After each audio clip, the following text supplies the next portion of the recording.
झालेला पुरवठा करंजवण विद्युत बिघाड दुरुस्त. मनमाडचा विस्कळीत पाणीपुरवठा पूर्ववत. पुन्हा 3 दिवसांआड होणार स्वच्छ पाणीपुरवठा.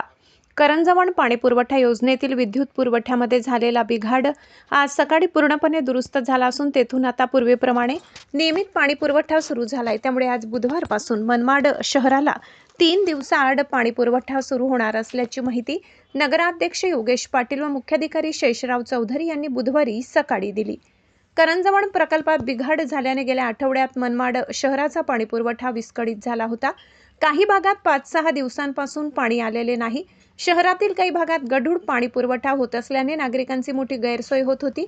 पाटोदा येथून पूरपाणी घेऊन शहरातील गावठाण तसेच इतर भागांसाठी सोडले गेले पाणी. त्यामुळे सध्या काही भागात गढूळ पाणीपुरवठा होत असल्याने पिण्याचे पाणी उकडून व गाळूनच प्यावे असेही पालिकेने स्पष्ट केले.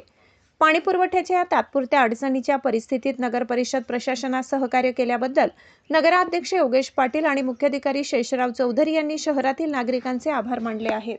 समाजसेवक बाळाभाऊ सांगडे व सचिनभाऊ सांगडे यांच्या मातोश्री माननीय नगरसेविका कमलाताई सांगडे यांना वाढदिवसाच्या मंगलमयी शुभेच्छा.